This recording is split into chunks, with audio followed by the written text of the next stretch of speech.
स्वागत मोर channel student info को। तो चलतु आज देखा ना कौन department of women and child development Odisha anganwadi engagement portal जोटा अच्छे आमर प्रायतः आम जाचे कि आंगनबाड़ी वैकेंसी केमती कौन बाहर जानी हुए तो यही वीडियो आम पूरे डिटेल्स जाना आम केमती कौन चेक करवा आम अंचल तथा आम वार्ड्स केमती आम जापर कि वैकेंसी आसी कि ना। तो चलतु आज देखा तो आम कौन करवा ना तार ऑफिशियल वेबसाइट को आम लॉगिन करवा कोटा ना ये डब्ल्यूसी ओडिशा .gov.in को आम लॉगिन कलापर एमती इंटरफेस आसो आसला कौन करवा आम एठी हमर निजर डिस्ट्रिक्ट को ये करवा निजर डिस्ट्रिक्ट देला परे कौन करवा एथिरे टिके परे आसीबो एथिरे आम देन आम सिलेक्शन करवा कोथि पई आम देखिबार अछि ना आंगनबाड़ी हेल्पर ना आंगनबाड़ी वर्कर। तो ए डब्ल्यू डब्ल्यू जो लिखा है सेटा होछि anganwadi worker and A W H जोटा लिखा है सेटा होछि आंगनबाड़ी हेल्पर। तो आमर आंगनबाड़ी वर्कर देखिबार अछि तो निज अंचल सिलेक्ट करिवे देन एठी आम सर्च करवा सर्च कला देखी पारदबा एटा आसी जाइछि ना कोन ना पालजुरी बरगढ़ एंड ये सब आसी कोटी कोटी वैकेंसी अच्छी निज एरिया लिखाई देखिए पूरा डेट ऑफ स्टार्टिंग लिखाई डेट ऑफ एंड लिखाई।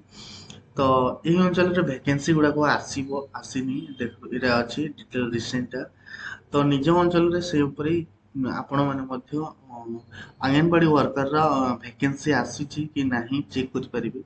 तो चलतु देखा मुझे गोटे नोटिफिकेशन देखा जोटा रिसेंटली अच्छी एवं तो यहाँ हूँ देखिपारे तो समन्वित शिशु विकास प्रकल्प कार्यालय भेड़ेन जिला बरगढ़ जोटा बरगढ़ भेड़ेन जिलार अच्छी। तो विज्ञापन संख्या 523 एंड तारीख देखिए तो 25/7/2025 लेटर टी कराई एत द्वारा समस्त साधारण मानक अवगत निमंते जणाई दि जाउछि जे ओडिशा सरकार को महिला और शिशु विकास विभाग नूतन आदेशनामा नंबर WCW ये सब लिखाई देन देखिए ये शिशु विकास प्रकल्प भेड़ेन अंतर्गत खाली थिबा बोडटिक्रा अंगनबाड़ी सेंटर रे आंगनबाड़ी सहायिका पद पूर्ण निमंते इच्छुक प्रार्थी माने दरखास्त आह्वान करा जाउछि।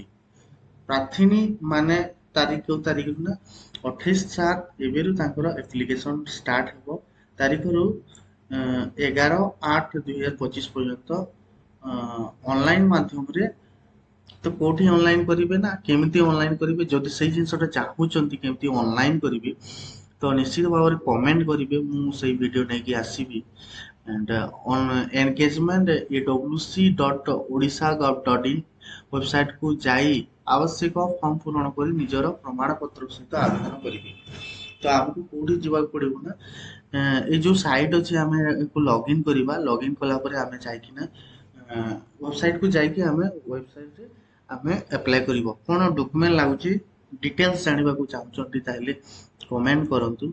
तो स्थायी आवश्यक फॉर्म पूरण निजर प्रमाण पत्र सहित आवेदन करें माने सब डॉक्यूमेंट जहाँ जहाँ लगुच देना आपण मैंने अप्लाई करें निर्धारित तारीख समय माने यही समय आवेदन करें।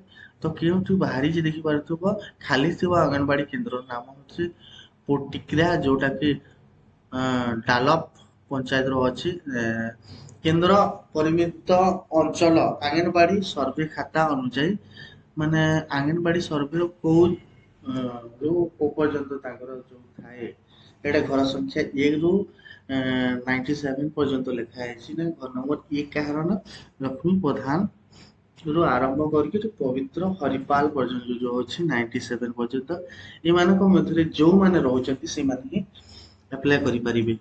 तो यह वैकेंसी डिटेल्स जानिले जदि आपण मैंने भी चाहूँगी ऑनलाइन ऑनलाइन केमती कौन करा हुए से जिनटा जानवा चाहते तो निश्चित भाव में आपण मैंने कमेंट करंतु मु निश्चित भाव वीडियो लेके आसीबी। तो यह देखो तो प्रार्थी मान को कौन कौन डॉक्यूमेंट्स लगे प्रार्थी निजर ଏଇଠି ଲେଖା ହେଇଛି ପ୍ରାର୍ଥିନୀ ଜଣେ ମହିଳା ଓ ଅଙ୍ଗନବାଡି କେନ୍ଦ୍ର ପରିସର। ୱେଲ୍ ସମସ୍ତଙ୍କୁ ସ୍ୱାଗତ। ଏଠାରେ ଦେଖିପାରିଥିବା କୋଉ ପ୍ରାର୍ଥିନୀ ମାନେ ଆପ୍ଲାଏ କରିପାରିବେ। ତ ଏଠି ମେନସନ କରାଯାଇଛି ଦେଖିପାରୁଥିବ ମାନେ ଯୋଉ ପ୍ରାର୍ଥୀ ମାନେ ମାନେ ଏଇ ବାସିନ୍ଦା ଘର ନମ୍ବର 1 ରୁ ଲକ୍ଷ୍ମୀ ପ୍ରଧାନଙ୍କ ଠାରୁ ଆରମ୍ଭ କରିକି ପବିତ୍ର ହରିପାଲ ପର୍ଯ୍ୟନ୍ତ ଯୋଉମାନେ ଅଛନ୍ତି ଏଇ ଫର୍ମଟି ଫାଷ୍ଟଲି ଆପ୍ଲାଏ କରିପାରିବେ। ଦେନ୍ ତାଙ୍କର ବୟସ କେତେ ହେଇଥିବ 1/1/2025 ସୁଦ୍ଧା 18ରୁ କମ୍ ହୋଇନଥିବ କିମ୍ବା 35ରୁ ଅଧିକା ହୋଇନଥିବ। ଦେନ୍ ସେମାନେ +2 ପାସ୍ କରିଥିବେ। ଯଦି ସେମାନେ ଏକ୍ଜାମ ଦେଇଛନ୍ତି ବଟ୍ ତାଙ୍କର ସାର୍ଟିଫିକେଟ୍ ପର୍ଯ୍ୟନ୍ତ ଆସିନାହାନ୍ତି ଦେନ୍ ସେମାନେ ଆପ୍ଲାଏ କରିପାରିବେ ନାହିଁ। ମନୋନୟନ କ୍ଷେତ୍ରରେ ଏମାନଙ୍କୁ ପ୍ରାଧାନ୍ୟ ଦେଇବ ଯୋଉ ମେନସନ କରାଯାଇଛି ବିଧବା, ପୃଥକ ସ୍ୱାମୀ ପରିତ୍ୟକ୍ତା, ମହିଳା, ସରକାରୀ ନିୟମ ଅନୁଯାୟୀ ଏସବୁକୁ ପ୍ରାଧାନ୍ୟ ଦିଆଯିବ। ଦେନ୍ ଆମର ଅଛି ନମ୍ବର 6ରେ ଦେଖିବା ଓଡ଼ିଆ ଭାଷାର ଜ୍ଞାନ ଥିବା ଅର୍ଥାତ୍ ଓଡ଼ିଆରେ ସ୍ପଷ୍ଟ ଭାବରେ ଲେଖି ପଢ଼ି ପାରୁଥିବା ବାଧ୍ୟତାମୂଳକ ଅଟେ। ଏଇ ଜିନିଷଟା ମେନସନ କରାଯାଇଛି ମାନେ ଓଡ଼ିଆରେ ପଢ଼ି ପାରୁଥିବେ। ନିଶ୍ଚିତ ଭାବରେ ରୋଷେଇ କାର୍ଯ୍ୟ ଜାଣିଥିବେ। ଅଙ୍ଗନବାଡି କେନ୍ଦ୍ରର ଶିଶୁମାନଙ୍କୁ ରନ୍ଧା ଖାଦ୍ୟ ପରିବେଷଣ ପାଇଁ ଆଗ୍ରହୀ ଥିବେ। ସଙ୍ଗେ ସଙ୍ଗେ ମାନେ ସେମାନେ ମଷ୍ଟଲି ଜାଣିଥିବେ କୁକ୍ କରି ଜାଣିଥିବେ। ଏସବୁ ରହିଛି। ଦେନ୍ ଯୋଉମାନେ ବି ଆପ୍ଲାଏ କରିବାକୁ ଚାହୁଁଛନ୍ତି ନିଶ୍ଚିତ ଭାବରେ ଯଦି ଅନଲାଇନ ମାଧ୍ୟମରେ କେମିତି ଅନଲାଇନ କରାଯାଏ ସେ ଜିନିଷଟା ଜାଣିବାକୁ ଚାହୁଁଛନ୍ତି କମେଣ୍ଟ କରିବେ। ଆଣ୍ଡ ଭିଡ଼ିଓଟାକୁ ସବସ୍କ୍ରାଇବ୍ ଆଣ୍ଡ ସେୟାର କରିବେ ନିଶ୍ଚିତ ଭାବରେ। ଦେଖ ସଂଖ୍ୟା ଏଠି ମେନସନ କରାଯାଇଛି ଦେଖିପାରୁଥିବ କେତେ କଣ ଅଛନ୍ତି ପୁରୁଷ ଲୋକ ସଂଖ୍ୟା। ଆଣ୍ଡ ଆବଶ୍ୟକ କାଗଜପତ୍ର କଣ ଲାଗିବ ଦେଖିବ ଶିକ୍ଷାଗତ ଯୋଗ୍ୟତା ପ୍ରମାଣପତ୍ର, ବାସିନ୍ଦା ସ୍ଥାନ ମାନେ ରେସିଡେନ୍ସ ସାର୍ଟିଫିକେଟ, ଜାତିଗତ ପ୍ରମାଣପତ୍ର କାଷ୍ଟ ସାର୍ଟିଫିକେଟ, ଭୋଟର ପରିଚୟ ପତ୍ର ଓ ଆଧାର କାର୍ଡ ଦୁଇଟା ଅବଲିକ୍ ଦିଆଯାଇଛି। ବିଧବା ମହିଳାଙ୍କ ସ୍ୱାମୀଙ୍କ ମୃତ୍ୟୁ ପ୍ରମାଣ ପତ୍ର ଯଦି କେହି ବିଧବା ଅଛନ୍ତି ତାଙ୍କର ସ୍ୱାମୀଙ୍କର ମୃତ୍ୟୁ ପ୍ରମାଣ ପତ୍ର ଲାଗିବ। ଆଣ୍ଡ ଏସବୁ ଜିନିଷ ଦୁଇଟି ଫଟୋ ଲାଗିବ। ଏସବୁ ଡକୁମେଣ୍ଟସ ଲାଗିବ। ଦେନ୍ ହେଇଥିଲା ମାନେ କେମିତି କଣ ଆମର ଚେକ୍ କରିବେ ଅଙ୍ଗନବାଡି ଆଉ କେମିତି ଆପ୍ଲାଏ କରିବେ ଅନଲାଇନ ଯଦି ପ୍ରୋସେସ ଜାଣିନାହାନ୍ତି ପୁଣି ଥରେ କହି ରଖୁଛି ଷ୍ଟୁଡେଣ୍ଟ ଇନଫୋକୁ ମାନେ ସବସ୍କ୍ରାଇବ କରନ୍ତୁ। ଯଦି ଆଉ କିଛି ଡିଟେଲ୍ସ ଜାଣିବାକୁ ଚାହୁଁଛନ୍ତି ତାହେଲେ କମେଣ୍ଟ କରନ୍ତୁ। ଦେନ୍ ଏଇ ଥିଲା ଭିଡ଼ିଓ। ଧନ୍ୟବାଦ।